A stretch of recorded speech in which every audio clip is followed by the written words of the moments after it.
नमः शिवाय।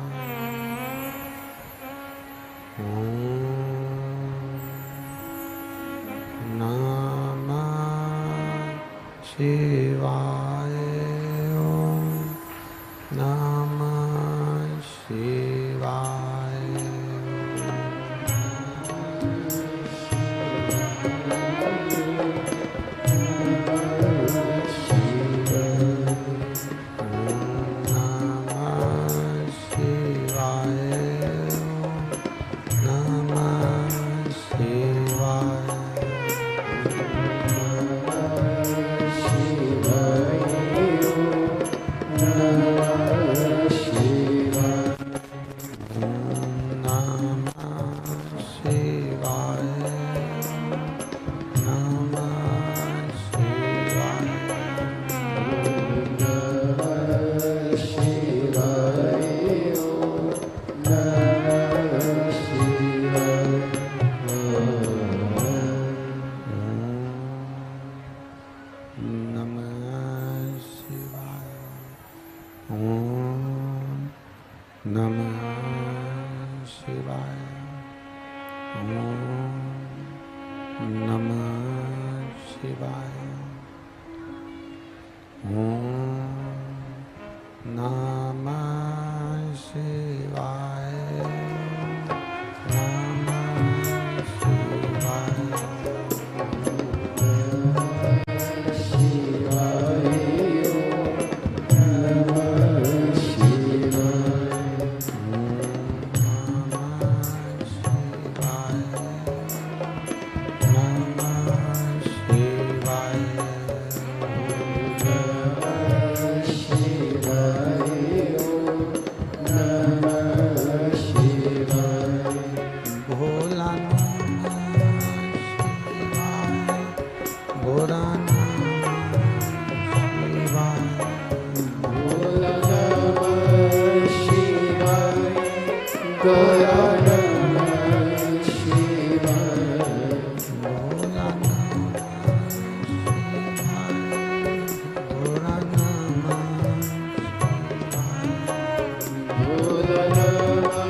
विश्वनाथ भगवान की, महाकाल राजा की, ओमकारेश्वर भगवान की, बाबा वैद्यनाथ भगवान की, कुबेरेश्वर महादेव की, गंगा महारानी की, हर हर महादेव, हर हर महादेव, हर हर महादेव, हर। काशी विश्वनाथ, ओगरदानी, त्रिकालदर्शी, कैलाशी, अविनाशी भगवान शिव, जिनकी पुनीत पावन शिव महापुराण की कथा संपूर्ण विश्व के कल्याण हेतु बाबा देवादिदेव महादेव की कृपा से, भगवान शिव की करुणा और कृपा से, दया से आप और हमको ये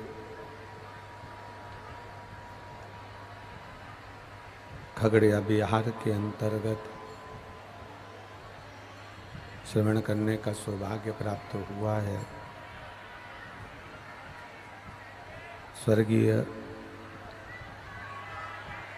श्री गौरी शंकर जी गोस्वामी, स्वर्गीय देवकी देवी गोस्वामी जी की स्मृति में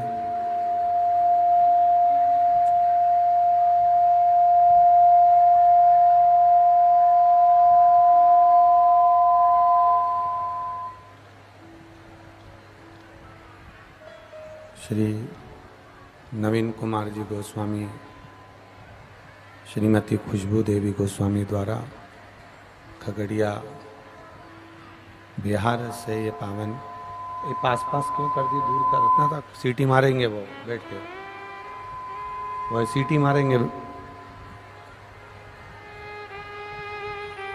खगड़िया बिहार से ये पावन शिव महापुराण की कथा का रसपान करने का सौभाग्य प्राप्त हुआ है। एक बार यजमान परिवार के लिए दोनों हाथ से ताली बजाकर स्वागत, वंदन, अभिनंदन। गोस्वामी परिवार भगवान शिव की कृपा, उदारता, करुणा, दया,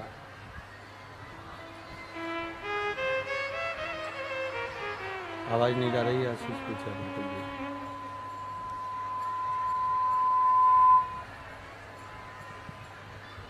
भगवान शिव की करुणा, उदारता, दया, कृपा जो आप और हमको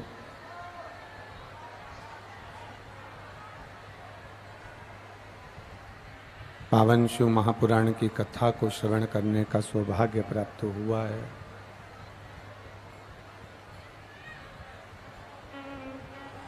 मानव का शरीर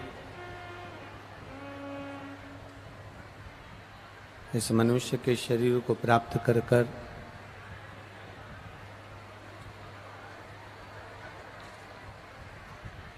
भगवान शिव की शिव भक्ति को पाएं और अपने जीवन को हम सार्थक बनाएं।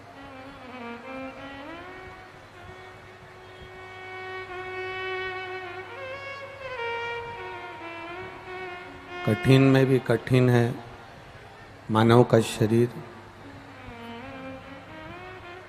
और उस मानव शरीर में भी कठिन है भगवत भजन करना, भगवान की विरल भक्ति को प्राप्त करना, भगवान के स्मरण को प्राप्त करना।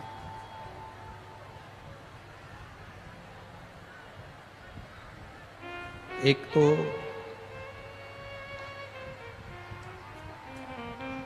चौरासी लाख योनियां काटने के बाद जो शरीर मिला है,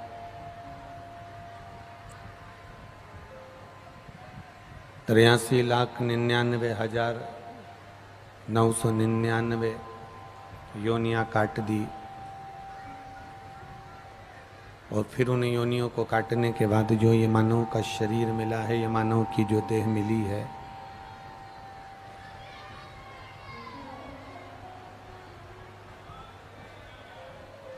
पब्लिक को आवाज खोलो बाबू।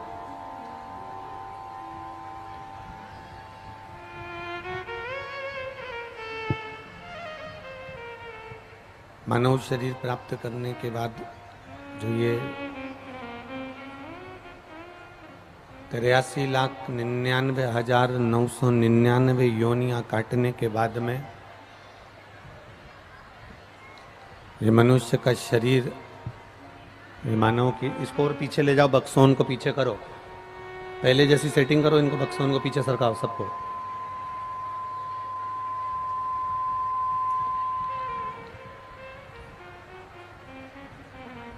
तिरासी लाख 99,999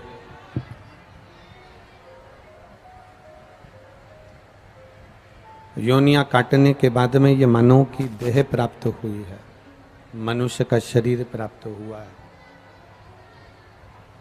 अब उस मानव के शरीर में भगवान ने भेजने से पहले माता के गर्भ में जब भेजा है, माता के गर्भ में जब हम आए हैं, बाहर की तो आवाज खोल दो, यहाँ की तो चल जाएगी, वहां की तो खोलो, पब्लिक के लिए।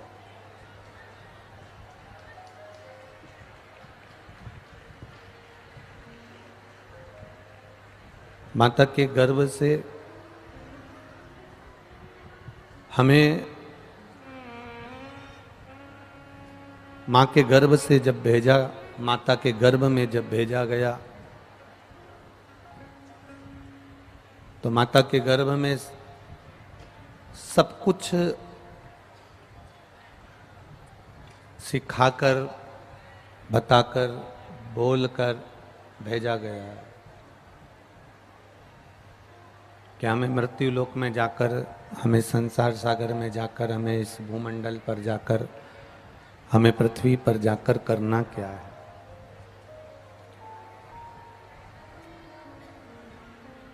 हम इस मृत्यु लोक में जब जाएं, आवाज खोलो, पंडालों की आवाज खोल दीजिए, बाहर की सब आवाजें। हम जब मृत्यु लोक में जाएं, पृथ्वी पर जाएं, तो हमको करना क्या है?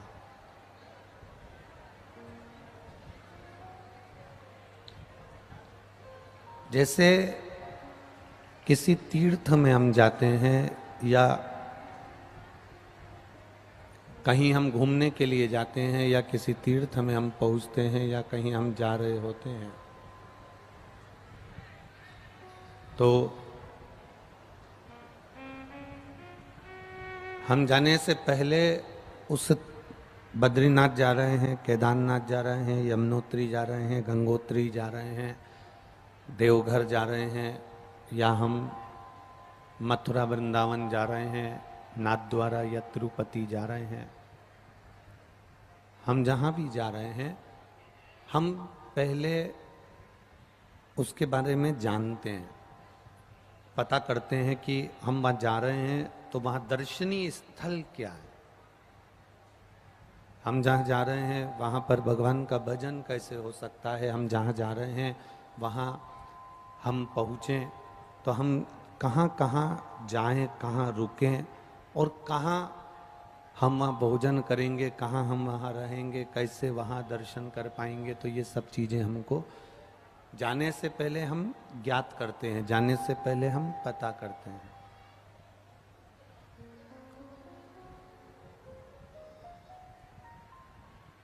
जाने से पहले हम ये मालूम कर लेते हैं।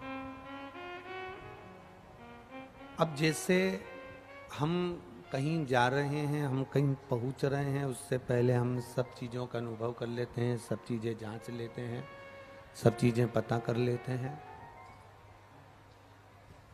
उसी तरह से शिव महापुराण की कथा कहती है कि जाने से पहले हम उस जगह को, उस स्थान को, उस तीर्थ को जांच लेते हैं। उसी तरह परमात्मा भी जब हमको यहाँ भेजता है, भगवान भी जब हमको यहाँ भेजता है, मृत्यु लोक में भेजता है, तब सब कुछ जांच कर भेजता है। आवाज नहीं जा रही पीछे बाबा? पंडालों में लोग धूप में 4-5 घंटे से इंतजार करते हैं, उनको अगर आवाज नहीं पहुंचे तो काहे के लिए आते हैं इतने लोग? जरा विचार करिएगा। 24 घंटे में केवल 3 घंटे साउंड का काम पड़ता है, उसको जरा सही सट व्यवस्था देखना चाहिए ना।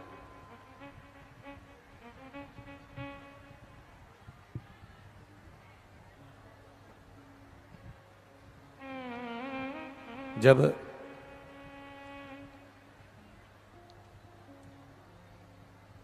हम किसी तीर्थ में जाएं, हम किसी स्थान पर जाएं, हम किसी जगह पर जाएं, तो उसके बारे में हम पहले ज्ञात कर लेते हैं, मालूम कर लेते हैं।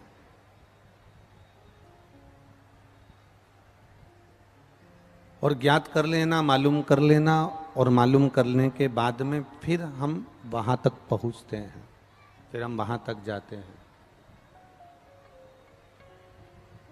फिर हम वहां तक पहुंच पाते हैं। मेरा परमात्मा, मेरा भोलेनाथ, मेरा तरकालदर्शी, मेरा कैलाशी, मेरा अविनाशी, मेरा शिव, मेरा कुबेर भंडारी, मेरा बाबा वैद्यनाथ भी ऐसा ही है। वो भी ऐसी ही कृपा करने वाला। हमको भेजने से पहले, जब हम मृत्यु लोक में आने वाले रहते हैं, जब हम मृत्यु लोक में पहुंचने वाले रहते हैं, जब हम पृथ्वी पर हमारा जन्म होने वाला रहता है, तब वो भी सब भांप लेता है कि ये मृत्यु लोक में जाएगा तो पृथ्वी पर जाकर करेगा क्या।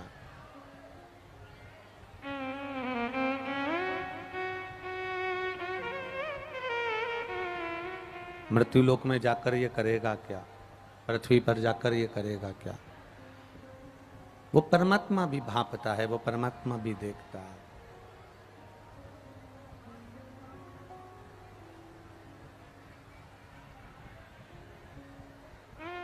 और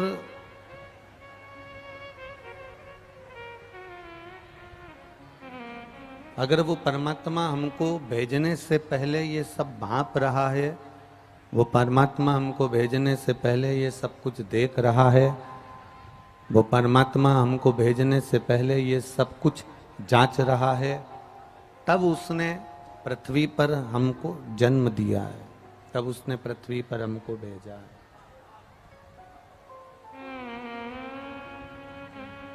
मृत्यु लोक में तब हमारा जन्म हुआ, पृथ्वी पर तब हम आए हैं।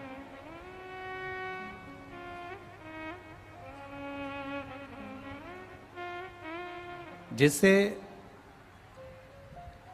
एक पुलिया बनती है, बहुत ध्यान लगाकर जरा स्मरण करिएगा शिव महापुराण का, कि एक पुलिया बनती है। जैसे एक पुलिया का निर्माण होता है, एक पुलिया बनती है, एक पुलिया को जब बनाया जाता है, एक पुलिया का निर्माण किया जाता है, एक पुलिया को जब बनाया जाता है, तो पुलिया बनने पर अगर वो पुलिया बाढ़ आने पर, बारिश आने पर, पानी आने पर पानी में डूब जाती है, पुलिया बनाई आपने और वो पानी में डूब गई, वो पानी में डूब रही है, और जनमानस परेशान हो रहा है कि ये इतनी बड़ी पुलिया बनी थी, लाखों रुपए आए थे, और पुलिया बनने पर ये पानी में डूब गई, पानी में चली गई, इस पुलिया को पानी में पहुंच गई। पुलिया फिर बनाने से लाभ क्या हुआ, पुलिया बनाने का फिर फायदा क्या हुआ।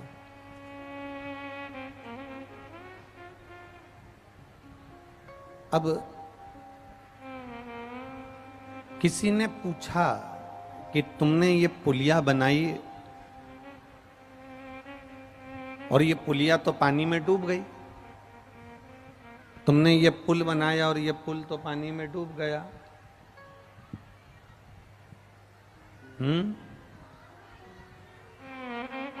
आवाज नहीं आ रही है।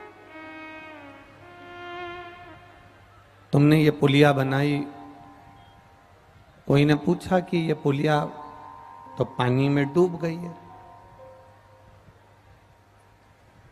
इतनी बड़ी पुलिया बनाई तुमने और ये पानी में डूब गई, कारण क्या था?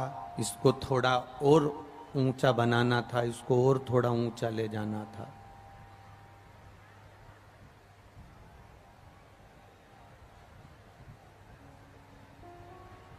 इसको और थोड़ा ऊंचा तक लेकर जाना था। तुमने नीचे बना दी और वो पानी में डूब गई है, वो नीचे बना दी और वो पानी में डूब गई है। इतना नीचा कर दिया कि वो पानी में डूब रही है। क्या जिसने पुलिया का निर्माण करा उसने कहा कि हमने जितना हमारे पास में बजट था, जितना हमारे पास में पैसा था,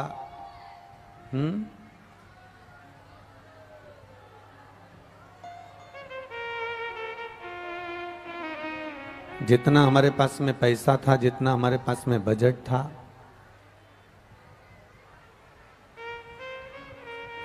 शंभू।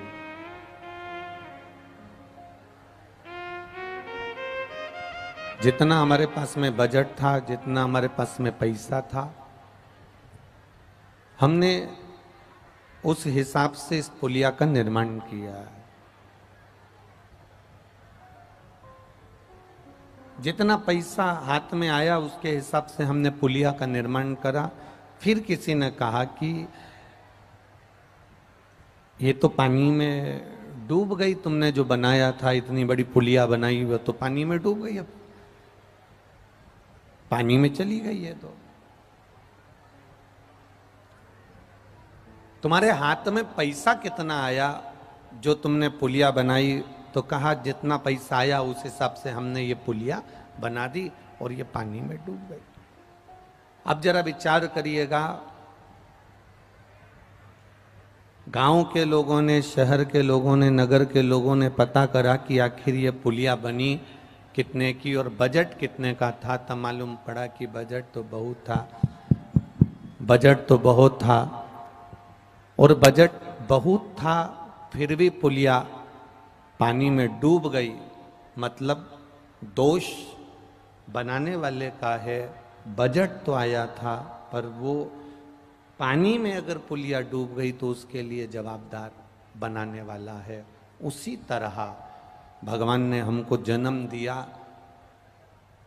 21,600 श्वास मेरे बाबा ने प्रतिदिन हमको दी है।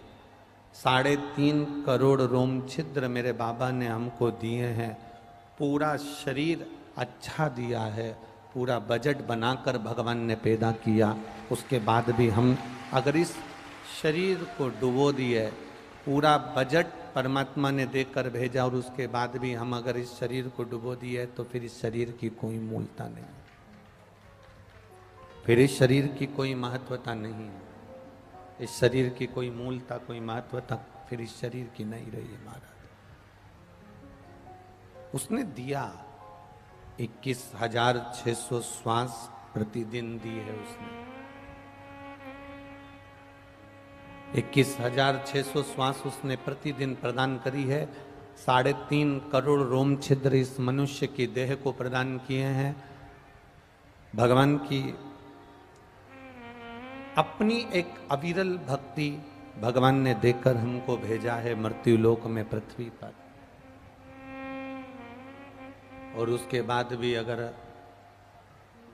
अगर हमने इस मनुष्य देह को गंवा दिया, इस मनुष्य देह को पानी में डुबो दिया, तो फिर इसकी कोई मूलता नहीं, कोई इसका भाव नहीं है महाराज। मिली है, ये परमात्मा ने दी है हमको। भगवान ने हमको प्रदान करा है मानव का शरीर, ये मनुष्य की देह है। और मिल तो गई है। अब इस इतना कान लगा के अगर बक्से सुनना पड़े तो क्या मतलब बक्सा लगाने से? कान लगा लगा के बक्से सुनना पड़े तो बक्सा लगाने से कौन सा मतलब है रे बाबा?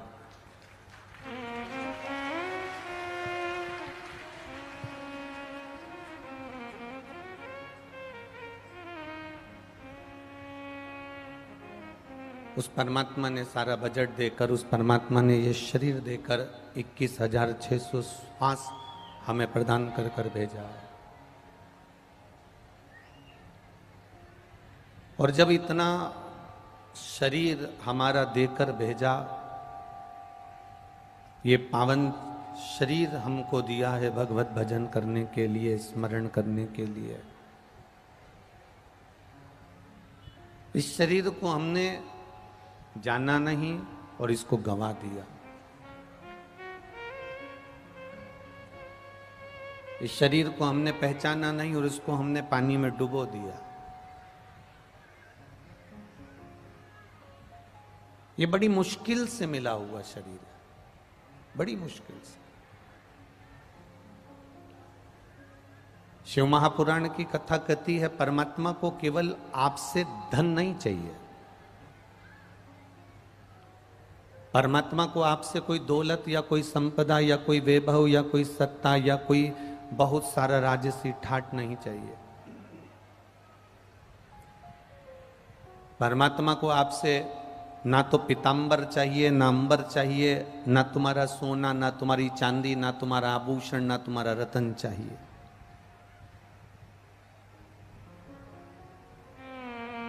रामचरितमानस में तुलसी बाबा लिखते हैं, निर्मल मन सो मोहि पावा।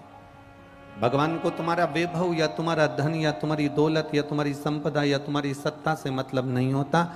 परमात्मा को अगर मतलब है तो केवल तुम्हारा जो निर्मल मन है, शुद्ध जो भाव है, तुम्हारी जो भक्ति है, परमात्मा को उससे मतलब है। बाकी की कोई चीज से परमात्मा को मतलब नहीं है। परमात्मा को कोई कुछ भी नहीं चाहिए। आपका निर्मल मन अगर है, निर्मल सोच है, निर्मल मन है, अच्छी बुद्धि है, अच्छा चित्त है, परमात्मा की भक्ति तुम्हारे भीतर है, तो परमात्मा को फिर तुमसे कुछ नहीं चाहिए।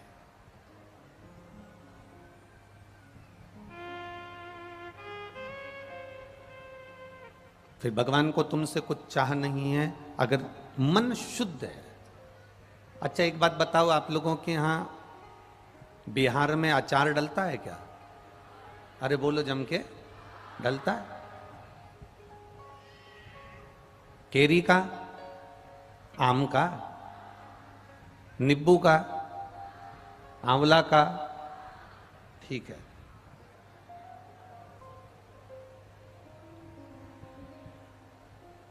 अचार की जो बरनी होती है, उसमें जो चम्मच से अचार निकालते हो, वो एकदम साफ चम्मच लेते हो कि दाल सब्जी में चावल में भिड़ी हुई लेते हो? जम के बोलो जरा, साफ। अगर दाल की चम्मच ले लो या सब्जी की चम्मच ले लो या चावल की चम्मच ले लो या लौंजी की चम्मच ले लो या भुजिया की चम्मच ले लो और उससे अचार निकाल लो, तो अचार फिर अच्छा रहेगा कि सड़ जाएगा?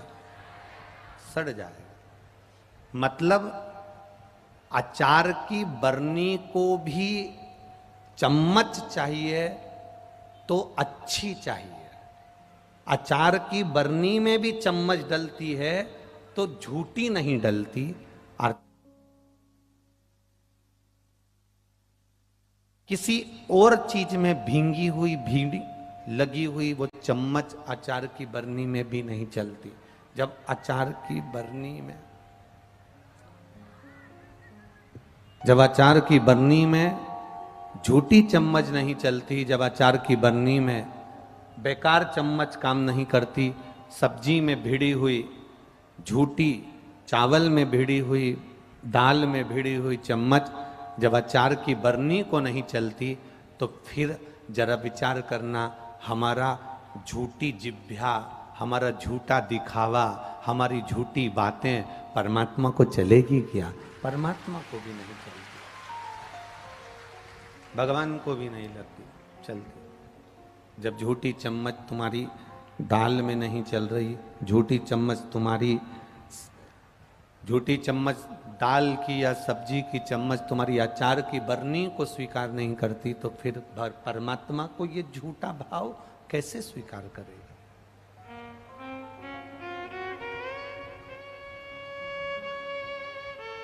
भगवान को झूठा दिखावा प्रिय नहीं है। भगवान को तुम्हारी झूठी भक्ति दिखावा प्रिय नहीं है। 4 दिन तुमने चंदन का तिलक लगा लिया, सावन के महीने में तुम गंगा जल भरने चल दिए, सावन के महीने में तुम भगवान शंकर को रिझाने चल दिए, और बाकी के महीने में तुम व्यसनों में डूबे रहे, गलत काम में डूबे रहे, बेकार बातों में डूबे रहे, बेकार कार्यों में डूबे रहे, तो भगवान को स्वीकार नहीं होगा।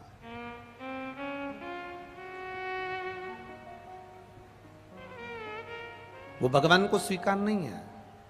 आज यहाँ कथा में एक भक्त आया है पटना बिहार से, जो पैदल चलकर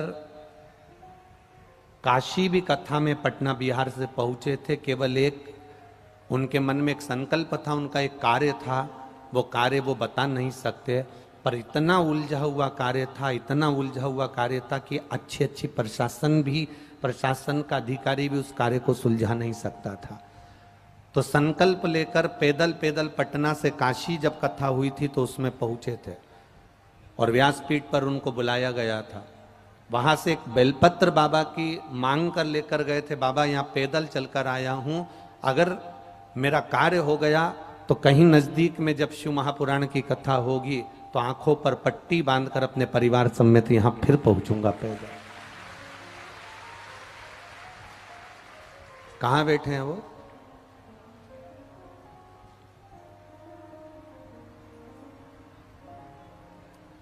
पटना से आंखों पर पट्टी बांधकर पैदल आया है। एक बार जोरदार ताली बजाएं। बाबा से विनय कर कर गया था, अगर काशी में मैं जो बोल कर जा रहा हूं ऐसा कार्य है कि प्रशासन भी उसको नहीं सुलझा सकता, लाखों रुपए भी लगा दूं तो वो काम नहीं सुलझेगा। अगर सुलझाएगा तो मेरा देवघर वाला सुलझाएगा, तो मेरा बाबा विश्वनाथ सुलझाएगा। नेत्रों पे पट्टी बांधकर अपने परिवार के साथ में पटना से ये खगड़िया तक पैदल आए हैं। एक बार जोरदार ताली बजाएं। बाबा देवघर वाले की ये कृपा, भगवान शिव की कृपा। खाली न जाता कोई दर से तुम्हारे, खाली न जाता कोई दर से तुम्हारे, मैं भी खड़ा हूँ नन्ही बाहें पसारे, मैं भी खड़ा हूँ नन्ही बाहें पसारे, अपने हृदय से लगा लो लगा लो, गिरा जा रहा हूँ उठा लो उठा लो, प्रभु अपने दर से अब तो न टालो, गिरा जा रहा उठा लो उठा। श्री सुरेंद्र जी चौधरी जिनका नाम है, पटना बिहार से आए हैं, जिनका मोबाइल नंबर भी यहाँ लिखा है। एक बार जोरदार ताली बजाएं।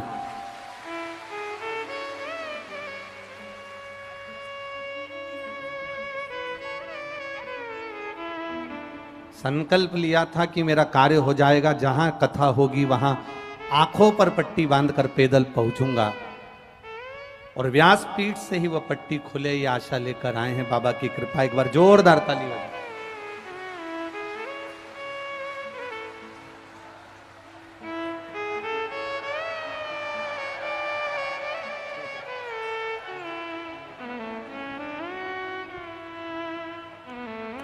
अब रो मती, अब तो बाबा ने सुन लिया, अच्छा कर दिया।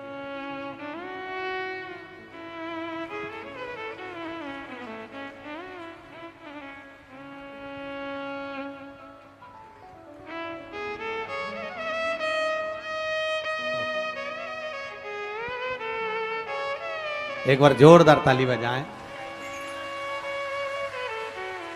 खाली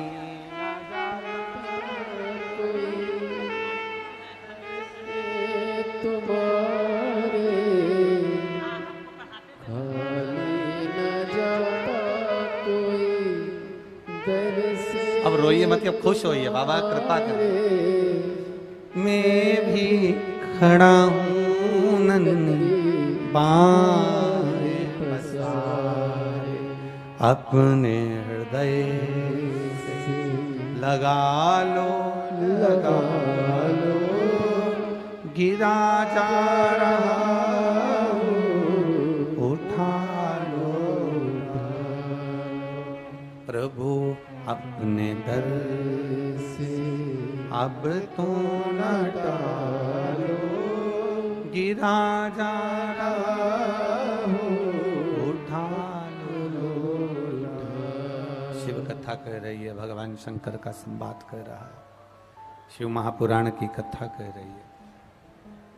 आपने भगवान को छल प्रिय नहीं, भगवान को प्रपंच प्रिय नहीं, भगवान शंकर को दिखावा प्रिय नहीं है। भगवान शंकर को अगर कुछ प्रिय है, शिव को अगर कुछ प्रियता है, शंकर भगवान को तुम्हारा कपट, छल, बेईमानी, प्रपंच झूठा दिखावा मेरे शिव को प्रिय नहीं लगा, मेरे शंकर को प्रिय है, तो तुम्हारा निर्मल मन भगवान को प्रिय है और उससे वो रीझ जाता है, उससे वो प्रसन्न हो जाता है, उससे वो आनंदित हो जाता है,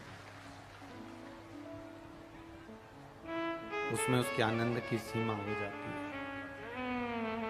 दिखावे से बाहर निकलो तो शिव प्राप्त हो सकता है, दिखावे से बाहर निकलोगे तो भगवान शंकर तुम्हें मिल सकता है।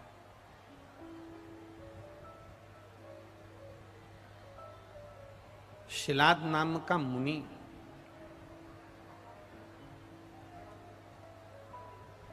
शिलाद मुनि जो ब्रह्मचारी थे, जिन्होंने विवाह नहीं किया, ब्रह्मचारी। और शिलाद मुनि जब ब्रह्मचारी हैं, शिलाद मुनि जो ब्रह्मचारी हैं, उनके जो पूर्वज हैं, उनके जो पितृ हैं, उनके जो पूर्वज हैं, उनके जो पितृ हैं, शिलाद मुनि के जो पूर्वज हैं, पितृ हैं, उनको चिंता व्याप गई और उनको चिंता व्यापी कि ये शिलाद मुनि को लगा कि उनके पूर्वजों को, उनके पितरों को लगा कि हमारे घर में जो बेटा ने जन्म लिया है, शिलाद मुनि ने जन्म लिया है, और शिलाद मुनि की अब शादी नहीं हुई, शिलाद मुनि ने शादी नहीं करी, शिलाद मुनि का विवाह नहीं हुआ, शिलाद मुनि तपस्वी ब्रह्मचारी बन गए, और ये ब्रह्मचारी बन गए तो अब इनके अगर बच्चे नहीं होंगे तो हमको तर्पण कौन करेगा, तिलांजलि कौन देगा, जल कौन देगा, ब्राह्मण भोज कौन कराएगा, अग्नि में साकल्य कौन देगा। शिलाद मुनि के ब्रह्मचारी बनने पर, शिलाद मुनि को सब कुछ छोड़ देने पर, शिलाद मुनि ने जब विवाह नहीं करा, शादी नहीं करी और ब्रह्मचारी का भाव धारण कर लिया और उन्होंने सब कुछ छोड़ दिया, सब कुछ त्याग दिया,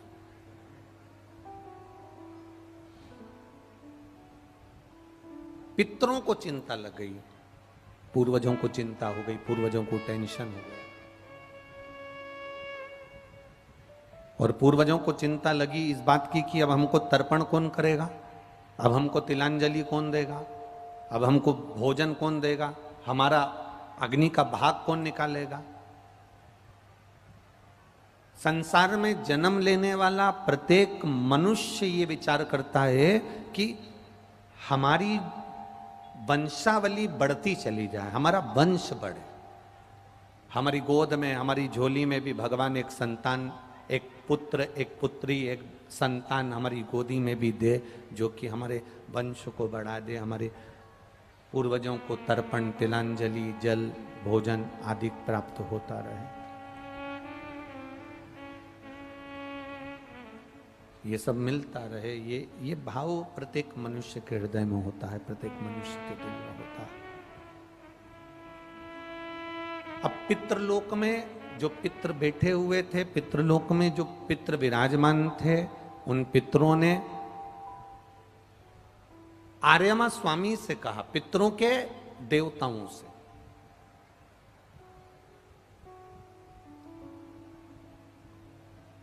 पूर्वजों ने पूर्वजों के देवताओं से, पितरों ने पितरों के देवताओं से कहा, आर्यमा स्वामी से कहा, स्वामी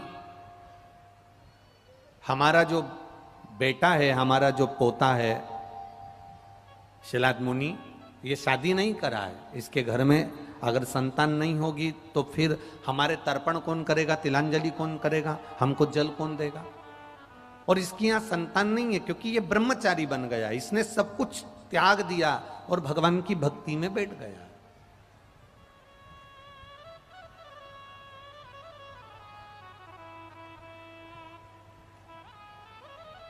इसके घर में अगर संतान होगी तो हमको तर्पण होगा, हमारी तिलांजलि होगी, हमको भोजन मिलेगा, हमको भाग मिलेगा। अब इसके यहाँ संतान हो तब तो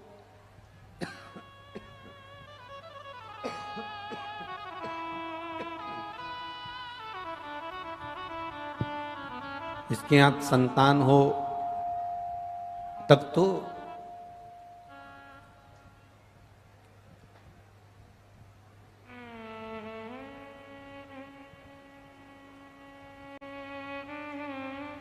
जब संतान है ही नहीं तो फिर वंश कैसे बढ़े? वंश बढ़े। अब चिंता भीतर से व्याप रही है, चिंता भीतर से लग रही है।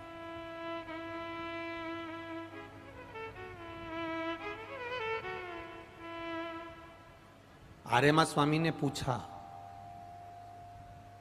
एक बात बहुत अच्छे से ध्यान में रखना, आप जिस स्थान पर रह रहे हो, पितरों के स्थान पर रहते हैं, तो पितरों के देवता उनकी सुनते हैं, और सुनते हैं तो मार्ग बताते हैं और मार्ग प्रशस्त करते हैं।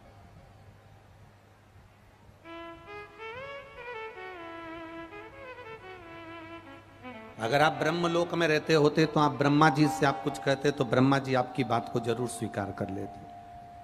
वैकुंठ लोक में रहते होते हो, वैकुंठ में भगवान नारायण से कुछ कहते तो वो आपकी बात जरूर स्वीकार कर लेते। देवलोक में रहते होते तो देवताओं से कुछ कहते तो वो आपकी बात जरूर स्वीकार कर लेते।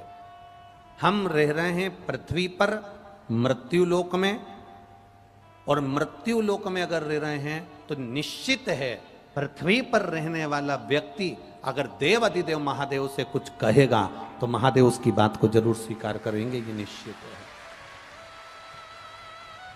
गला पकड़ रहा है, चोंगे जैसी आवाज आ रही, थोड़ा बेस में डालो, थोड़ा अच्छी आवाज करिए।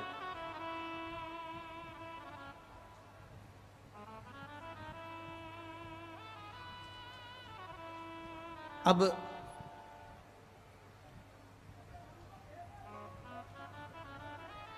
मृत्यु लोक, इस पृथ्वी पर अगर हम रह रहे हैं, इस पृथ्वी पर हमारा निवास हुआ है, इस पृथ्वी पर यदि हम विराजमान हुए हैं, इस पृथ्वी पर हम रह रहे हैं, तो ये हमारा एक भाव प्रकट होना चाहिए कि हम परमात्मा से अपने दिल की बात कहें।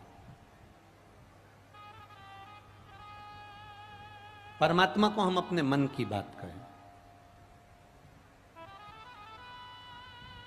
और जब हम परमात्मा को अपने दिल की बात कहेंगे, परमात्मा को अपने मन की बात कहेंगे, तो वो सुनेगा, क्योंकि हम मृत्यु लोक में रह रहे हैं। तो मृत्यु लोक का स्वामी, पृथ्वी का स्वामी, इस मृत्यु लोक का अगर कोई स्वामी है, मृत्यु लोक का अगर कोई देव अधिदेव महादेव विराजमान है, हम अगर शिव से कहेंगे, हम शंकर भगवान से प्रार्थना करेंगे, हम बाबा देव अधिदेव महादेव से अपने मन की बात कहेंगे, तो वो स्वीकार करेगा, ये निश्चित है, वो सुनेगा, वो स्वीकार करेगा, ये पक्का है।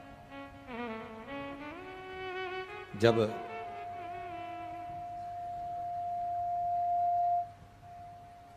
पितरों के निवास स्थान से पितृ शिलाद मुनि के पूर्वज आर्यमा देव को कहे, तो आर्यमा देव ने कहा कि अगर तुम्हारा पौत्र, अगर शिलाद मुनि शंकर भगवान की आराधना करे और शिव जी की आराधना कर कर जो मांगेगा उसे वो प्राप्त हो जाएगा। शिव की आराधना का फल ही यही है।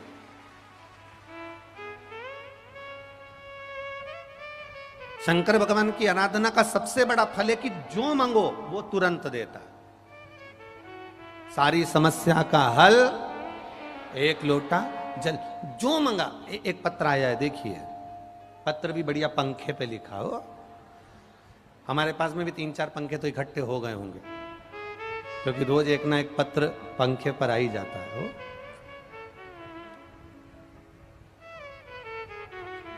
मेरा नाम रीना दुबे है।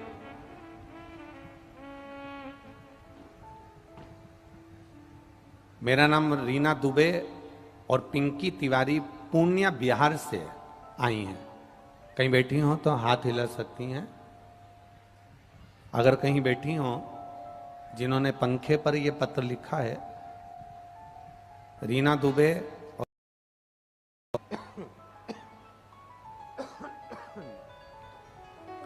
रीना दुबे और रिंकी तिवारी पूर्णिया बिहार से हैं।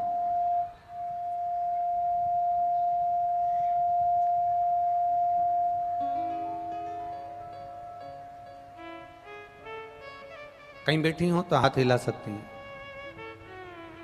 आप ही हैं? हाँ जी, दोनों हाथ हिला दो एक से। हाँ, एक बार वापिस हिला दो। रीना दुबे और रिंकी तिवारी पूर्णिया बिहार से आए। एक लोटे जल का महत्व क्या वर्णन करें गुरुदेव। बड़े भाई को 2012 में रेलवे में सरकारी नौकरी हुई थी, लेकिन किसी कारणवश 2012 की वो नौकरी छूट गई और हमारी सारी आशाएं समाप्त हो गई। अब वो नौकरी, सबके कहे अनुसार वो नौकरी मिलना मुश्किल थी। सबने मना कर दिया था कि वो जो 2012 में जो नौकरी थी वो चली गई है, अब वो प्राप्त नहीं होगी, अब वो नहीं मिलेगी।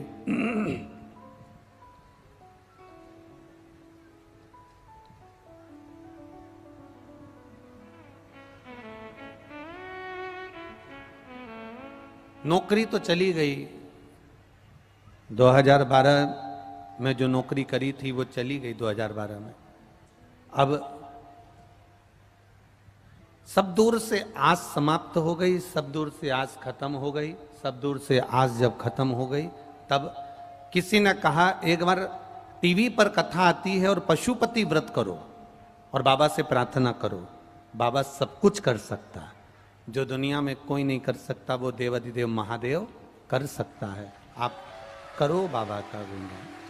पशुपति व्रत किया, शिव जी को एक लोटा जल चढ़ाना प्रारंभ किया, पशुपति व्रत करना प्रारंभ करा, शंकर भगवान को एक लोटा जल चढ़ाना प्रारंभ करा, शिव जी को जल चढ़ाया, पशुपति व्रत करा। शिव जी की कृपा का मैं क्या गुणगान करूं गुरुदेव। मेरे भाई को 12 साल के बाद वापिस 2012 में नौकरी चली गई थी, बाबा ने 12 वर्ष के बाद वो नौकरी पशुपति व्रत से वापिस रेलवे की प्रदान कर दी। उम्मीद नहीं थी, विश्वास नहीं था, भरोसा नहीं था। जब सब दूर से आस खत्म हो जाए, सब दूर से आस चली जाए, सब दूर से आस समाप्त हो जाए, सब दूर से जब आस खत्म हो जाए, तब अंतिम आस, अंतिम विश्वास मेरे देवाधिदेव महादेव का होना चाहिए, मेरे शंकर भगवान का होना चाहिए, मेरे शिव का होना चाहिए। मृत्युलोक में अगर शिलाद मुनि है और शिलाद मुनि अगर मृत्युलोक में भगवान शंकर की आराधना कर सकते हैं, शिव की अगर आराधना कर सकते हैं, तो देवाधिदेव महादेव उनको सब कुछ दे सकते हैं, सब कुछ।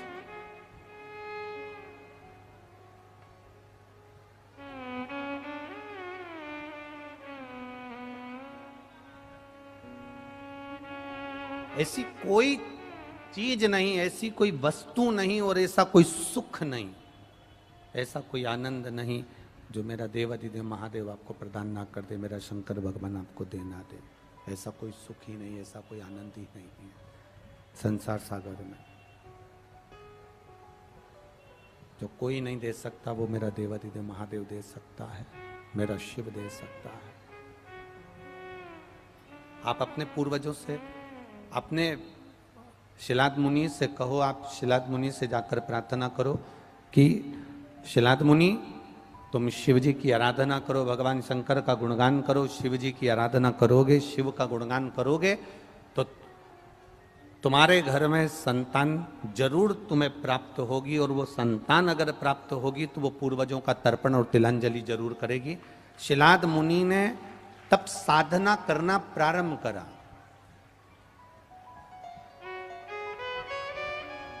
शिलाद मुनि ने तब साधना करना प्रारंभ करा।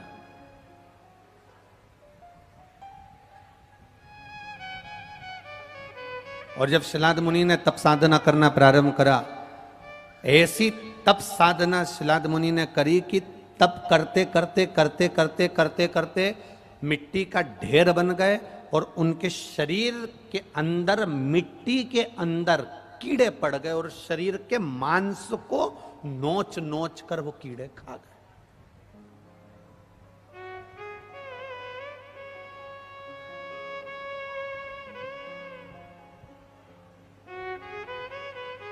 अब वो मांस को नोच नोच के वो कीड़े खा गए। शिव महापुराण की कथा कहती है, भगवान शंकर का चरित्र कहता है, शिव महापुराण कहती है कि केवल शिलाद मुनि के शरीर में अस्थियां बची थी, शरीर में केवल हड्डियां बची थीं और केवल श्वास चल रही थी, थोड़ा सा विग्रह स्वरूप चेहरे का बचा था, बाकी का शिलाद मुनि में के शरीर में सब दूर केवल हड्डी का ढांचा हो गया था, केवल हड्डी हड्डी हो गई थी, केवल हड्डी हड्डी।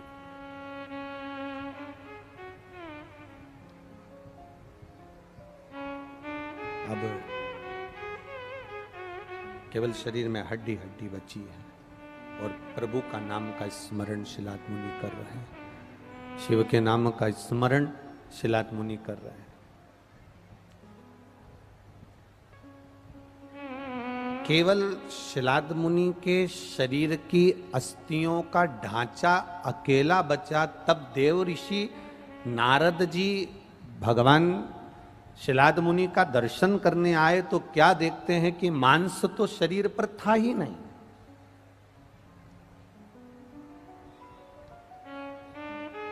मांस तो शरीर पर था ही नहीं।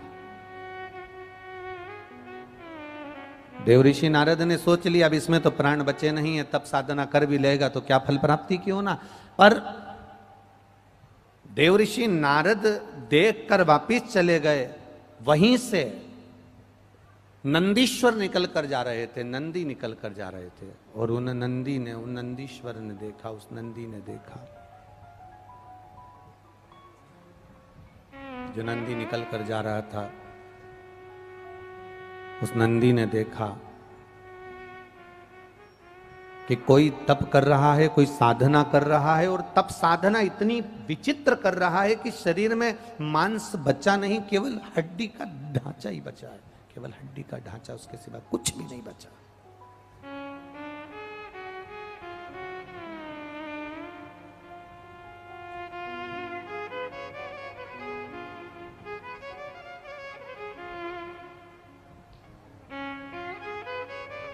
अब नंदी के मन में भाव जागृत हुआ, नंदी के मन में एक भाव आया।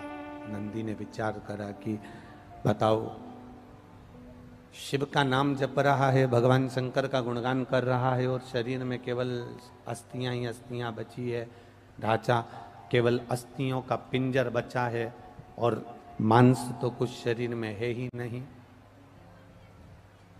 मांस तो इस शरीर में कुछ है ही नहीं, केवल अस्थियों का पिंजर बचा हुआ है, केवल अस्थियों का पिंजर। नंदी ने, भगवान शिव जब शाम के समय भ्रमण के लिए निकले तो प्रदोष का दिन था। हमारे सनातन हिंदू धर्म में प्रदोष की बड़ी महत्वता है, शिवरात्रि की बड़ी महत्वता है, सोमवार की बड़ी महत्वता है, शंकर भगवान की सोमवार की अष्टमी की बड़ी महत्वता है।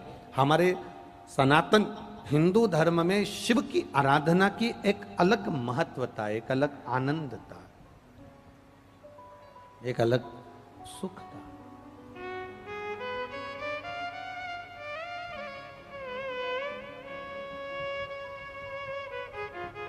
अब प्रदोष का दिन था और प्रदोष काल में मेरे देवाधिदेव महादेव पार्वती जी को बिठाकर भ्रमण के लिए निकले थे। अब मेरा शंकर भगवान, मेरा ओघड़दानी, मेरा भोलेनाथ, मेरा शंभू प्रदोष काल में, प्रदोष के दिन नंदी पर बैठकर जब निकले। अब देखो, नंदी ने शिवजी से ये नहीं कहा कि प्रभु ये एक भक्त है और भगवान का भजन कर रहा है और उसका पूरा शरीर में से मांस जा चुका है, उसके पूरे शरीर में केवल हड्डियों का ढांचा बना हुआ है, अस्थियों का ढांचा बना हुआ है, केवल शरीर में हड्डियां हड्डियां रह गई, बाकी के कुछ भी नहीं है। ये नंदी ने शंकर भगवान को कहा ही नहीं, ये नंदी ने भगवान शिव को नहीं कहा, ये नंदी ने भगवान शंकर को बोला ही नहीं, बोला ही नहीं।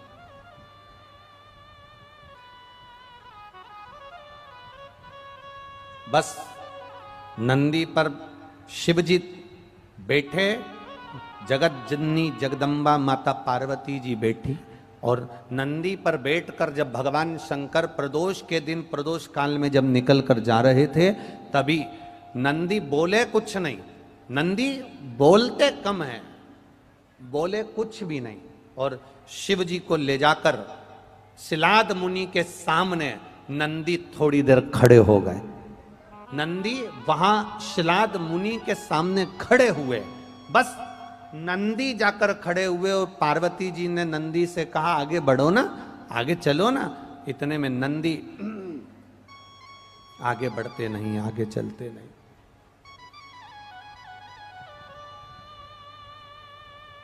नंदी आगे नहीं चल पा रहे, नंदी आगे नहीं बढ़ पा रहे।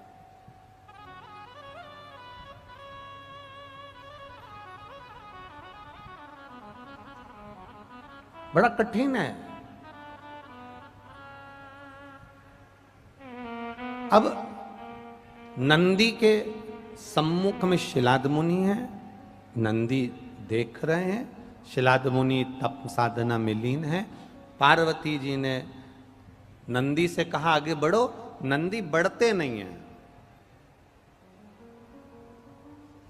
गाय में और बैल में एक अंतर बड़ा भारी है, वो अंतर समझ लेना। तुमने भी कभी कभी देखा होगा गाय और बैल में एक अंतर बहुत ज्यादा, गाय में और बैल में एक अंतर बहुत भारी आता है। कौन सा अंतर है गाय और बैल में? गाय को आप हटाओगे हट जाएगी, गाय को आपने पूंछ दबाई वो एक सार हो गई, गाय को पकड़कर आपने एक साइड कर दिया, धप मारकर एक साइड कर दिया, हो जाता है। पर नंदी बैल, कभी बैल को हटाया आप लोगों ने? कभी नंदी को हटाया? नंदी की आदत है, गाय तुरंत हट जाती है, पर नंदी बैल इतनी जल्दी नहीं हटता। बैठा है, तुम गाड़ी का हारन बजाए जाओ बजाए जाओ बजाए जाओ, गाय होगी तो हट जाएगी, पर बैल है तो नहीं हटेगा, नंदी है तो नहीं हटेगा। वो तुम हारन बजाओ, गाड़ी का हारन बजाओ, चाहे तुम जाओ उठा कर आओ, तुम पूंछड़ी दबा के उसको उठा भी दोगे ना नंदी को, तो थोड़ी आराम से उठेगा, आराम से धीरे से उठेगा। फिर तुम करोगे हेट हेट, तब धीरे धीरे फिर चलेगा, इतनी जल्दी नहीं। जिसने उठाया पहले तो उसको घूम के देखेगा, तो जिसने उठाया पहले ही भग जाएगा सींग देखकर। फिर नंदी सोचता है आराम से मैं जा रहा हूं, तू चिंता मत कर, तू चल यहां से, मैं निकल जाऊंगा, मैं चले जाऊंगा, मैं पहुंच जाऊंगा।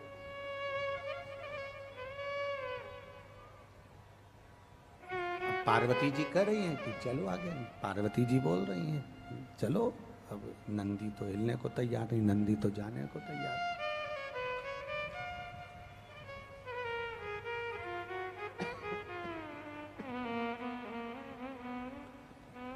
आस्था वालों, पुरानी टीवी पूरी पुरानी कथा निकाल के रखो, शायद माइक अगर ठीक नहीं हुआ तो हम आधे घंटे और 1 घंटा कथा करेंगे, उसके बाद पुरानी कथा लगा दीजिएगा।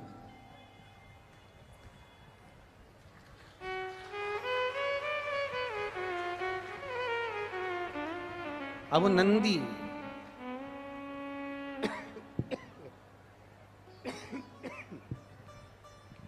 वो नंदी को हटाने का प्रयास किया जा रहा है, वो नंदी को हटाने का प्रयास किया जा रहा है, परंतु वो नंदी हट नहीं रहा। पार्वती जी कह रही हैं तुम हटो, नंदी जाने को तैयार नहीं।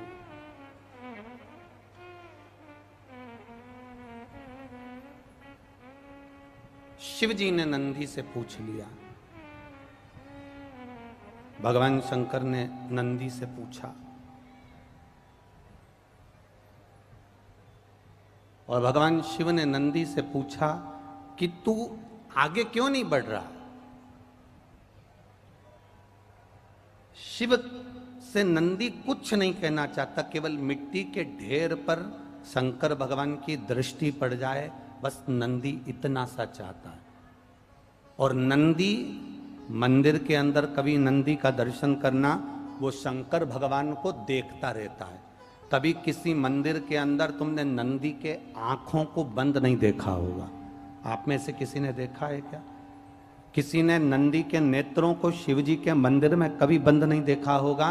नंदी शिवलिंग को देखता रहता है।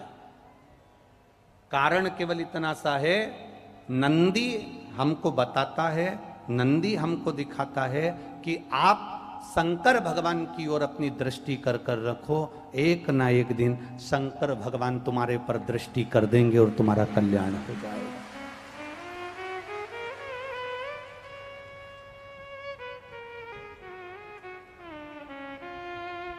तुम शिव को निहारते रहो, तुम शंकर भगवान को देखते रहो, तुम ओगटदानी का दर्शन करते रहो।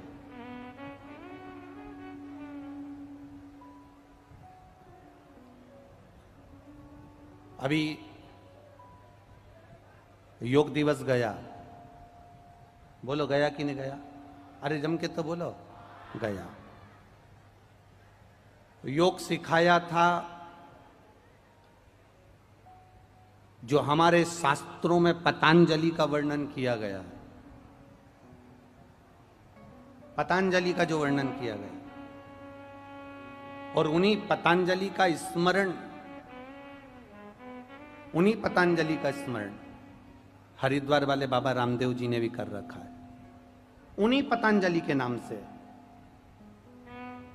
जिन्होंने योग को, औषधि को, संसार को सुख देने का कार्य किया, वो पतंजलि। अब कोई तुमसे पूछे कि पतंजलि के गुरु कौन है, पतंजलि के गुरु कौन है, कोई तुमसे पूछे कि जिन पतंजलि ने योग दिया, उस योग को हरिद्वार वाले बाबा रामदेव जी ने लेकर, उन्हीं पतंजलि से लेकर, उन्हीं पतंजलि के कुछ अंश को लेकर जनमानस तक पहुंचाए। और कोई तुमसे पूछ ले कि वो पतंजलि जो थे उनके गुरु कौन थे, जिन्होंने योग दिया था, जिन्होंने साधना दी थी, जिन्होंने आराधना दी थी, जिन्होंने इतना सारा खूब औषधियां और सुख प्रदान करा, आखिर वो पतंजलि के गुरु कौन है?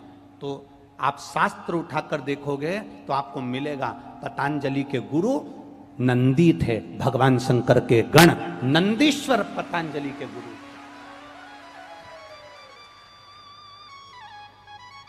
योग की विद्या पतंजलि को नंदीश्वर ने दी थी, भगवान शंकर के गण नंदी ने दी थी।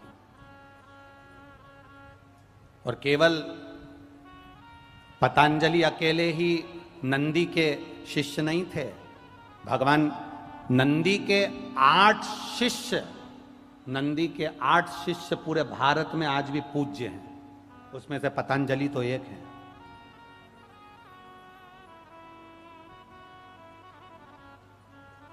ये पतंजलि तो एक है, 8 शिष्य नंदी के संपूर्ण विश्व में आज भी प्रसिद्ध हैं। और केवल ये मत सोचना कि नंदी नंदी थे, उन्होंने कोई पढ़ाई नहीं करी, उन्होंने कोई विद्या अध्ययन नहीं करा, उनकी चित्तवृत्ति में भगवान की कोई भक्ति नहीं थी। सारे शास्त्रों में एक शास्त्र नंदी का भी है, काम शास्त्र नंदी ने बनवाया था, नंदी ने लिखा था और नंदी द्वारा प्रकट किया गया। काम शास्त्र नंदी के द्वारा प्रकट है।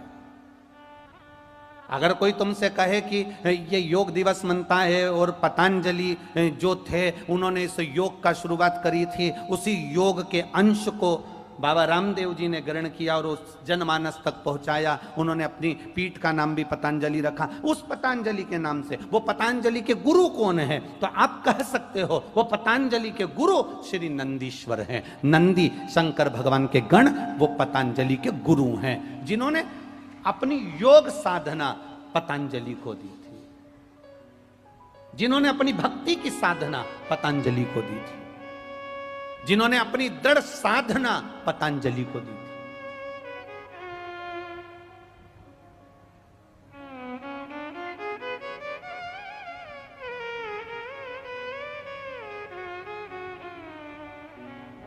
एक दृढ़ता पतंजलि को प्रदान करी थी। गाय को उठाओगे चली जाएगी, हारन बजाओगे गाय को तो गाय उठकर चली जाएगी, पर बैल नंदी इतनी जल्दी उठता नहीं और इतनी जल्दी चलता नहीं। बैल नंदी इतनी जल्दी चलता भी नहीं और इतनी जल्दी उठता भी नहीं। अड़कर खड़ा है। शंकर भगवान नंदी पर बैठे हैं, माता पार्वती जी नंदी पर बैठी हैं। पार्वती जी नंदी से कह रही हैं चल, पर नंदी चलने को तैयार नहीं है। पार्वती जी कह रही हैं तू हमारा गण होकर तू हमारा कहना नहीं मान रहा, आगे क्यों नहीं बढ़ रहा?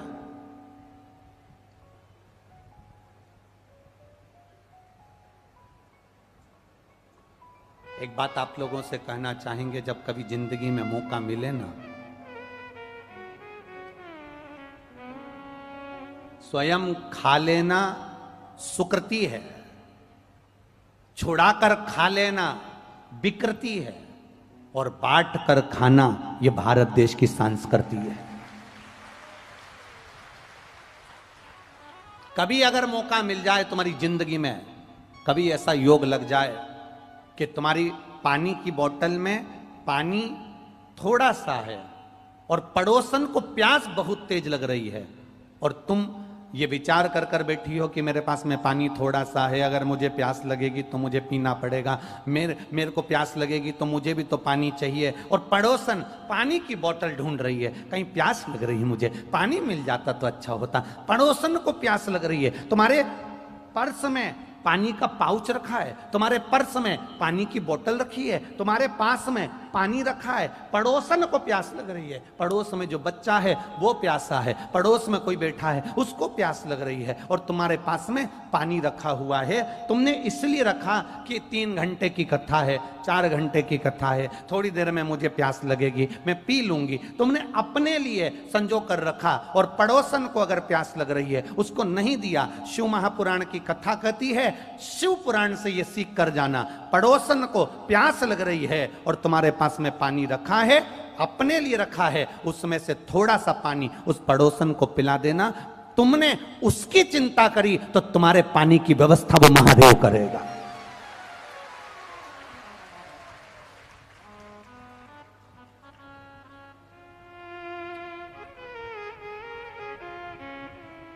अपने बेटे को डॉक्टर बनाओ, अपने बेटे को इंजीनियर बनाओ, अपने बेटे को कलेक्टर बनाओ, एसपी बनाओ, डीएसपी बनाओ, एसडीएम बनाओ, मंत्री बनाओ, संतरी बनाओ, कलंतरी बनाओ, तुम्हारी मर्जी पड़े, सीए बनाओ, तुम्हारे बेटे को कुछ भी बनाओ, ये तुम्हारे ऊपर है, ये तुम्हारे ऊपर निर्भर करता है तुम अपने बेटे को क्या बना रहे हो, तुम अपने बेटे को क्या बनाना चाहते हो, ये तुम्हारे ऊपर है।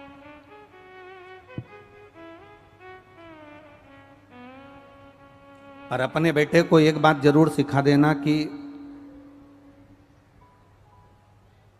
खूब कमाना तो दिल से मना नहीं है, जिंदगी भर खूब कमाई करना मना नहीं है, पर अपने बेटे को ये जरूर सिखाना कि कमाई तो जिंदगी भर करना, पर अपनी पुण्य की कमाई भी करते हुए चलना, जो तेरे को ऊपर काम आएगी। डिग्री यहां देखी जाएगी, ऊपर तुम्हारी एमबीए या सीए या डॉक्टर या इंजीनियर की या कलेक्टर या एसपी या एसडीएम या डीएसपी की डिग्री तुम्हारी ऊपर कोई नहीं देखेगा, तुम्हारा रुतबा यहीं दिखा सकते हो, ऊपर तो तुम्हारे पुण्य का रुतबा दिखा जाएगा कि तूने पुण्य क्या करा है, सत्कर्म क्या करा है, भजन क्या करा है, कीर्तन क्या करा है, मंत्र जाप क्या करा, स्मरण क्या करा। जब अपने नगर में, अपने गांव में जब कथा हुई, दुकान नहीं छोड़ सका, 5 मिनट एक गिलास पानी किसी को पिलाकर नहीं आ सका, तो भगवान भी कह देगा तेरी जिंदगी केवल कमा कमा कर जोड़ जोड़ कर जोड़ने में निकल गई, केवल कमा कमा कर तूने अपनी अलमारी भरी, तिजोरी भरी। एक आप लोगों के स्मरण में होगा कि लोग लिख लिख के कॉपी भर देते हैं, भरते कि नहीं भरते? अरे बोलो जम के, भरते। कई बच्चे कहते हैं हमने परीक्षा हॉल में 3 कॉपी भरी,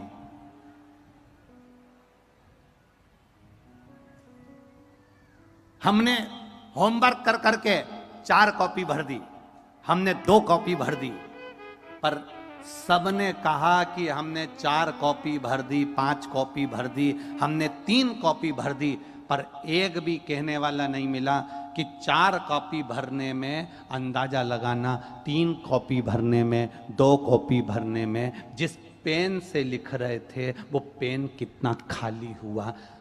हमारी तिजोरी भरने में हम कितने खाली हुए, कभी अंदाजा लगाना कि खाली कितने हो रहे हैं। कॉपी भरने में खाली कितने हुए हो, पेन कितना खाली हुआ, कॉपी भरने में, लिखने में पेन खाली होते चले जाता है। उसी तरह तिजोरी भरने में, धन भरने में, दुकान भरने में, गोडाउन भरने में, घर भरने में, आभूषण भरने में, कपड़े लत्ते भरने में व्यक्ति भी तो खाली होता चले जाता है। 25 साल की उम्र से भरने में लगा है। कभी कॉपी भर रहा था, कभी घर भर रहा था, कभी जायदाद भर रहा था, कभी संपदा भर रहा था, कभी गोडाउन भर रहा था, कभी दुकान भर रहा था। भरते भरते भरते भरते भरते भरते इतना खाली हो गया कि आखिरी में उसको ले जाकर हॉस्पिटल में पटकना पड़ा। तो हॉस्पिटल में भी डॉक्टर ने वेंटिलेटर पर डाल दिया और अलग से सांस भर रहा है कि थोड़ी बहुत चल जाए, अलग से भर रहा। तुम्हारे भरने में ना जाने कितने खाली हो चुके हो। बड़े बड़े पद पर लोग बैठ जाते हैं, बड़े बड़े पद पर लोग विराजमान हो जाते हैं, बड़ी बड़ी प्रतिष्ठा। कोई कहता है हम कलेक्टर के पद पर बैठ गए, कोई कहता है हम एसपी के पद पर बैठ गए, कोई कहे हम एसडीएम के पद पर बैठ गए, कोई कहता है हम मिनिस्टर के पद पर बैठ गए। याद रखना, पद पर बैठो पर अंदर से खाली मत होते चले जाना। अर्थात अपने पुण्य को करते चलना, किसी का भला करते चलना, नहीं तो तुम्हारा पद और प्रतिष्ठा सब यहीं धरी रह जाएगी, किसी काम का नहीं। 4 नौकर तुम्हारे आगे पीछे जब तक फिर रहे हैं, जब तक तुम्हारी कुर्सी है, जब तक तुम्हारा पद है, जब तक तुम्हारी प्रतिष्ठा है। 4 नौकर तुम्हारे आगे पीछे तब तक फिर रहे हैं जब तक तुम्हारे पास में कुर्सी का दबदबा है। मेरे पास में, मैं कलेक्टर में, डॉक्टर में, इंस्पेक्टर में, ये कुर्सी का पद जब तक तुम्हारे पास में है तब तक 4 लोग तुम्हें सलाम ठोक रहे हैं। जिस दिन ये कुर्सी का पद, एक समय तो आएगा 60 साल के तो हो गए, 65 के तो हो गए, रिटायरमेंट जब हो जाएगा तब ये 4 नौकर भी तुमको गिनने वाले नहीं हैं। तुम्हारा सिग्नेचर आज काम आ रहा है, कल तुम्हारा सिग्नेचर काम नहीं आएगा। जब तक तुम रिटायर नहीं होते तब तक बैंक में जाओगे तो सिग्नेचर काम आएगा, कुर्सी पर बैठोगे तो सिग्नेचर काम आएगा, कलेक्टर की गाड़ी पर बैठोगे तो सिग्नेचर काम आएगा, तुम स्थान पर बैठोगे, कुर्सी पर बैठोगे तो सिग्नेचर काम आएगा। 60 साल के हुए, रिटायर हुए, उसके बाद अपनी कुर्सी पर वापस बैठकर बताना। 60 साल होने के बाद, रिटायरमेंट होने के बाद अपने बैंक में जाना, अपने थाने में जाना, अपनी जगह पर जाना और फाइल उठाकर सिग्नेचर कर कर बताना। तुम्हारे सिग्नेचर की कोई परिभाषा नहीं होगी, तुम्हारे सिग्नेचर का कोई महत्व नहीं होगा। जब तक तुम पद पर हो तब तक तुम्हारा सिग्नेचर काम का है, पद से जाने के बाद सिग्नेचर काम का नहीं होता। उसी तरह जब तक तुम जिंदा हो तब तक तुम्हारी श्वास काम की है, राम नाम काम का है। जाने के बाद ना राम नाम काम आएगा ना श्वास काम आएगी। मरने के बाद तुम राम नाम भी नहीं ले सकते, मरने के बाद तुम्हारी श्वास किसी काम की नहीं आएगी, मरने के बाद तुम्हारी श्वास का कोई महत्व नहीं होगा। जिंदा हो तब तक श्वास की कीमत समझ लो, कुर्सी है तब तक सिग्नेचर की परिभाषा समझ लो, पद है तब तक सिग्नेचर का महत्व समझ लो। इसके बाद की कोई परिभाषा तुम्हारे पास में नहीं है। अंत समय में जब जाओगे तब तुम्हारे पास में कुछ नहीं रहेगा, तब केवल तुमने जो पुण्य कमाया, प्यासे को पानी पिलाया, भूखे को भोजन कराया। कुर्सी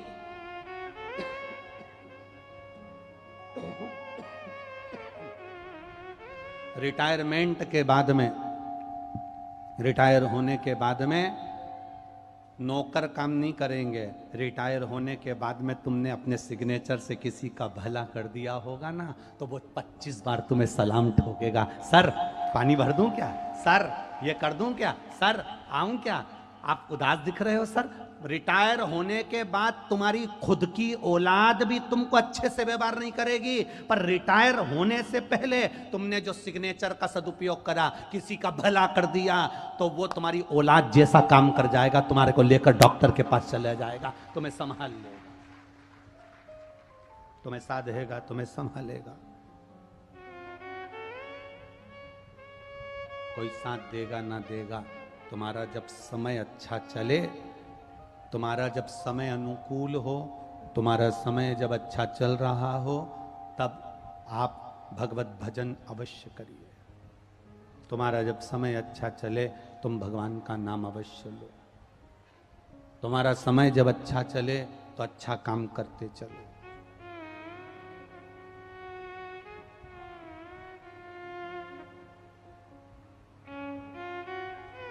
मेरा निवेदन है दुकान पर बैठने वाले व्यक्ति से, मेरा निवेदन है ऑफिस में बैठने वाले व्यक्ति से, दुकान पर बैठने वालों से निवेदन है, तुम्हारी दुकान जब तक चलती रहे, दुकान अच्छी चले, व्यापार अच्छा चले, काम अच्छा चले, तो पत्नी के जेवर बनवा दो। काम अच्छा चले, घर ले लो। दुकान अच्छी चले, प्लाट ले लो। काम अच्छा चले, अपने बच्चों के लिए भी खूब कर दो। दुकान जब अच्छी चलती रहती है तो पत्नी के जेवर भी बना सकते हो। दुकान जब अच्छी चलती रहती है तो प्लाट भी ले सकते हो। दुकान जब अच्छी चलती रहती है तो मकान भी ले सकते हो। उसी तरह शरीर जब तक अच्छा चले तब तक कथा में जाकर कथा सुन लो। शरीर अच्छा चले तब तक भजन कर लो। शरीर अच्छा चले तब तक तीर्थ कर लो। शरीर अच्छा चले तब तक भगवान का नाम ले लो। पहले भी कथा में कहा, शरीर चले तब तक तीर्थ कर लो, भजन कर लो, कीर्तन कर लो, और तुम्हारे घर में जब तक चले दोनों हाथों से दान कर लो। उसके बाद मौका नहीं मिल पाता है, उसके पास समय नहीं मिल पाता है, बड़ा कठिन हो जाता है। फिर ये शरीर भी नहीं चलेगा और तुम्हारे घर में नहीं चलेगी, फिर भगवान का भजन कैसे कर पाओगे, भक्ति कैसे कर पाओगे, स्मरण कैसे कर पाओगे, नाम जाप कैसे कर पाओगे, नाम कीर्तन कैसे कर पाओगे।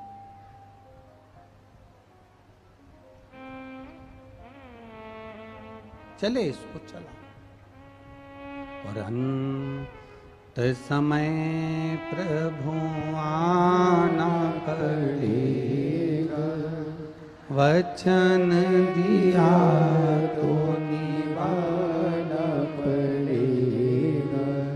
आए ना आए प्रभु कुटुंब कबीला, अंत समय प्रभु आना पड़ेगा।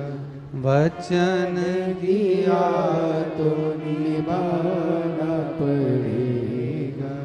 अंत समय प्रभु आना पड़ेगा। वचन दिया तो निभाना पड़ेगा। अंत समय में फिर आपका किया गया पुण्य आपके साथ में चलेगा, आपका किया गया भजन आपके साथ चलेगा, आपका किया गया मंत्र जाप आपके साथ चलेगा, आपका किया गया स्मरण आपके साथ चलेगा। नंदी हिला नहीं, नंदी बैठा है। पार्वती जी कह रही है हमारा गण होकर हमारा कहना नहीं मान रहा है, तो हमारा गण है और हमारा कहना नहीं मान रहा है।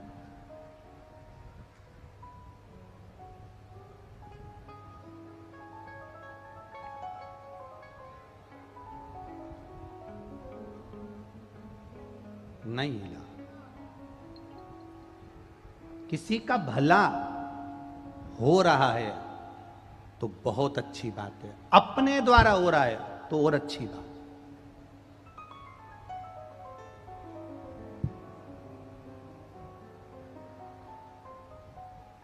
शिव महापुराण की कथा सुनकर जितने नवयुवक बेटा बेटी कंपटीशन एग्जाम में बैठे हैं, चाहे तुम रेलवे का एग्जाम दे रहे हो, चाहे तुम टीचर लाइन का एग्जाम दे रहे हो, चाहे तुम सीए के लिए दे रहे हो, चाहे तुम कलेक्टर के लिए दो, चाहे तुम एसपी के लिए, तुम्हारी मर्जी, तुम मिलिट्री का दो, आर्मी का दो, नेवी का दो, जो दे रहे हो। शिव महापुराण को सुनने के बाद जितने नवयुवक बेटा बेटी जो एग्जाम दें, जिस एग्जाम में तुम बैठो, बाबा देवादिदेव महादेव से कहकर बैठना, बाबा अगर आपने मुझे एग्जाम में पास करा है, आपने मुझे अगर अच्छी जगह तक पहुंचाया है, तो ऐसी कृपा मेरे ऊपर बना कर रखना कि मेरे द्वारा किसी का कभी बुरा ना हो, ये करुणा भी कर देना। मुझे अगर पद देना, मुझे अगर प्रतिष्ठा देना, मुझे अगर इज्जत देना, मुझे अगर कुर्सी देना, तो इतनी कृपा जरूर कर देना कि मेरे द्वारा किसी का बुरा नहीं, मेरे द्वारा किसी को कष्ट ना हो।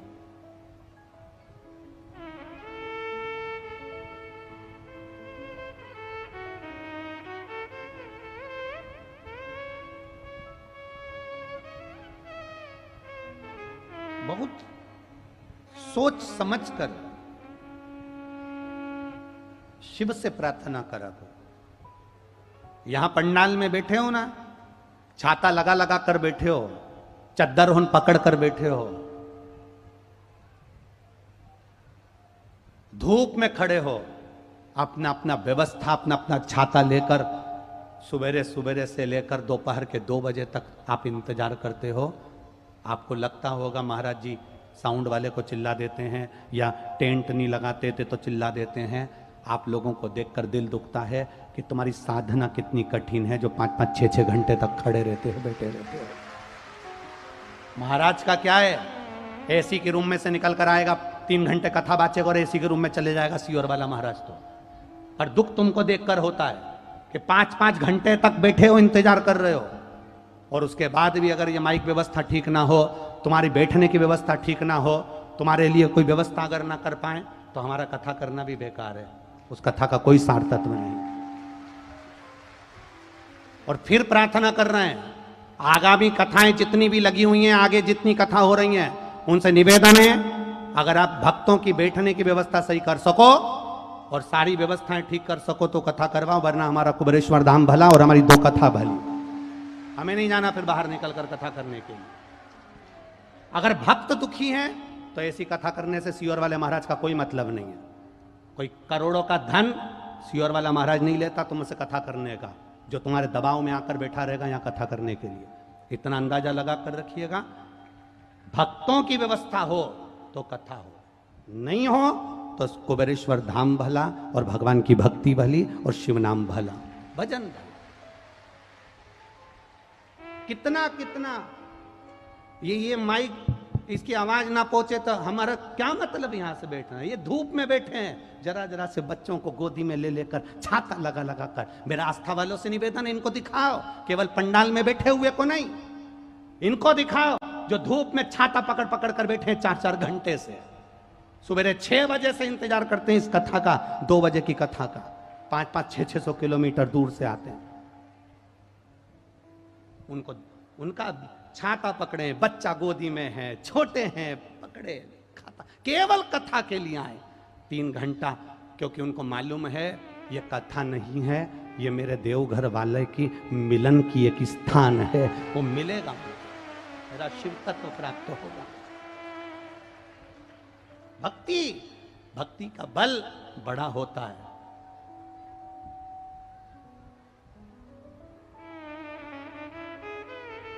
भक्ति का बल बड़ा होता है, भक्ति का विश्वास बड़ा होता है। नंदी नी हुआ टस्से मास, अगर किसी का भला हो, मेरा जवान नवयुवक बेटा बेटी जितने बैठे हैं उनसे निवेदन है, भगवान से प्रार्थना करना, बाबा तुम पे एक लोटा जल चढ़ाती हूँ, कंपटीशन एग्जाम में बैठूंगी, टीचर बन जाऊं, कलेक्टर बन जाऊं, एसपी बन जाऊं, एसडीएम बन जाऊं, अगर मैं कोई रेलवे में भी नौकरी करूं, जिस जगह पर मैं नौकरी करूं, मुझे इतना बल देना कि पास भी मुझे तू करेगा, उत्तीर्ण तू करेगा, और नौकरी देना तो ऐसी देना कि मैं किसी ना किसी का भला करती जाऊं, कभी किसी का बुरा ना कर पाऊं। इस शरीर से बुरा ना बन सके, अच्छा करिए, बन सके श्रेष्ठ कर्म करने का प्रयास करिए, जितना बन जाए उस शरीर से अच्छा करना, जितना बन जाए, किसी का बुरा ना करिएगा।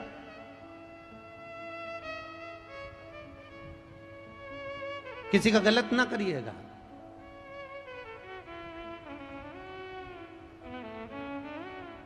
और जितना और देखने को मिला इस बिहार की पावन धरा पर खगड़िया में जो कथा चल रही है, इसमें देखने को मिला लोग ऑटो में आ रहे हैं, गाड़ी में आ रहे हैं, तो अपने साथ पानी की बोतल की पेटी या पानी के बोतल की पाउचों की बोरियां ले लेकर आ रहे हैं। धन्य हैं। कोई आ रहा है तो बोरी में बिस्कुट भर कर ला रहा है, कोई आ रहा है तो टॉफी भर कर ला रहा है, कोई आ रहा है तो पेप्सी भर कर ला रहा है, कोई आ रहा है तो कोल्ड ड्रिंक भर कर ला रहा है, कोई आ रहा है तो फ्रूटी भर कर ला रहा है। धन्य हैं। बिहार वासियों में आपको नमन करता हूं, आपकी श्रद्धा को नमन करता हूं। धन्य हैं आप।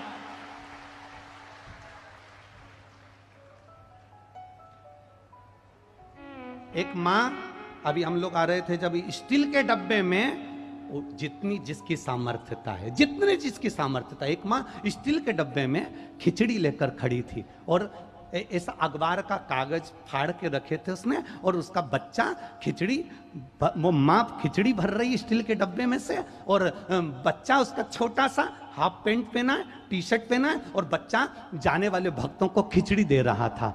हमने कहा गजब है रे मेरे महादेव, ये डब्बा भले छोटा है पर ऐसा भरना कि जिंदगी भर खाली ना हो, ऐसा भर देना मेरे देवघर वाले, ऐसा भरना। ये बिहार है, इसको कहते हैं बिहार। ये बिहार की शुरुआत, ये बिहार का तत्व है कि किसी को प्यासा ना देखा जाए, किसी को भूखा ना देखा जाए, आनंद के साथ अपना विश्वास लुटा रहे हैं। खगड़िया गांव के, एक खगड़िया नगर का ये क्षेत्र धन्य है, और गोस्वामी परिवार को साधुवाद देता हूं, धन्य हो आप जिन्होंने ये कथा करवाई। धन्यता। और आपका विश्वास दृढ़ विश्वास है, भरोसा दृढ़ है।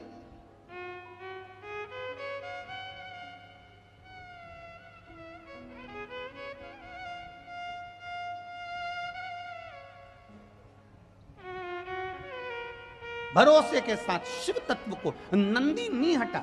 आप सत्कर्म करने का एक, अगर फिर निवेदन करूंगा नवयुवक बच्चों से, अगर आपने मन बना लिया ना, संकल्प ले लिया कि मेरे को अगर अच्छी नौकरी मिल गई, मैं अच्छी जगह पर पहुंच गया, तो प्रतिज्ञा करता हूं किसी का दिल नहीं दुखाऊंगा। हाथ के सिग्नेचर से अगर काम होगा तो अच्छा ही होगा और दुनिया के हित का होगा। तो मेरा महादेव भी तेरा हाथ पकड़कर, जिस हाथ से तू जल चढ़ाता है, तेरा हाथ पकड़कर वो तुझे अच्छे स्थान पर पहुंचा देगा, सिंहासन पर पहुंचा देगा, ये निश्चित है। अगर संकल्प लेकर आप बैठे हो कि मेरे द्वारा मैं किसी का गलत नहीं करूंगा, तो परमात्मा कभी तेरा गलत नहीं करेगा। अगर आपने अपनी बोतल से किसी को पानी दे दिया है, तो तेरे को पीने की चिंता मत करना, तेरे लिए पानी की बोतल भी महादेव लाएगा, और खाली सिंपल पानी नहीं लाएगा, गंगा जल भर कर तेरे को पिलाने के लिए लेकर आएगा। तू विश्वास तो अटल रख, भरोसा तो अटल रख, तेरी दृढ़ता, तेरी श्रद्धा तो अटल रख।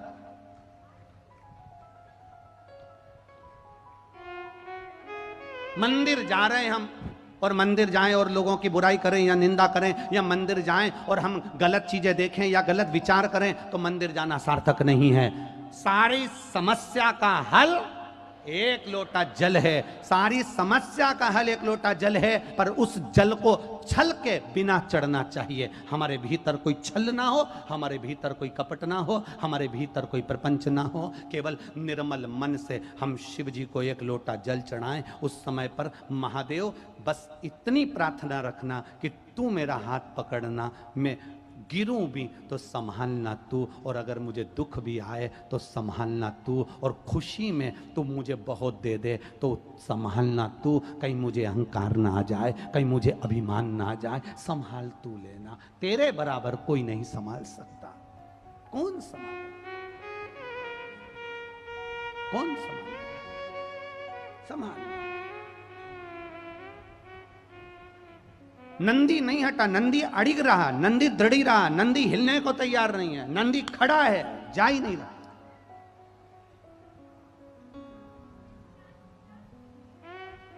खड़ा नंदी, दृढ़ी,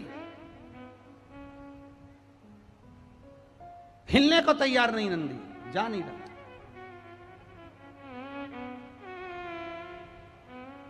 अब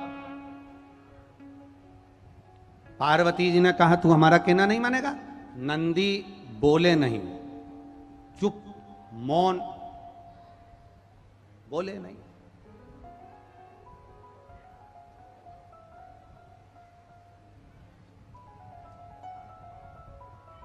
नंदी बोले नहीं। शिव जी ने नंदी से कहा, नंदी माता पार्वती की बात नहीं मान रहे हो, आगे नहीं चल रहे हो? नंदी शिव जी से बोले, प्रभु आज प्रदोष का दिन है, प्रदोष काल है, आप भूल गए? प्रदोष के दिन, प्रदोष काल के दिन, प्रदोष के दिन, प्रदोष काल में आपने मुझसे वचन दिया था कि तू जिस जगह पर ले जाकर खड़ा कर देगा उस स्थान में मैं चारों तरफ अपनी दृष्टि फेरूंगा, और चारों तरफ दृष्टि जहां फेरूंगा, जो जिस कामना को करेगा उसकी कामना मैं पूरी करूंगा। ये आपने मुझे वचन दिया था भोले ने। क्यों माताएं प्रदोष का व्रत करती हैं? क्यों पुरुष प्रदोष का व्रत करते हैं? क्यों बच्चे प्रदोष का व्रत करते हैं? प्रदोष का व्रत करने का केवल एक सार तत्व यह है, प्रदोष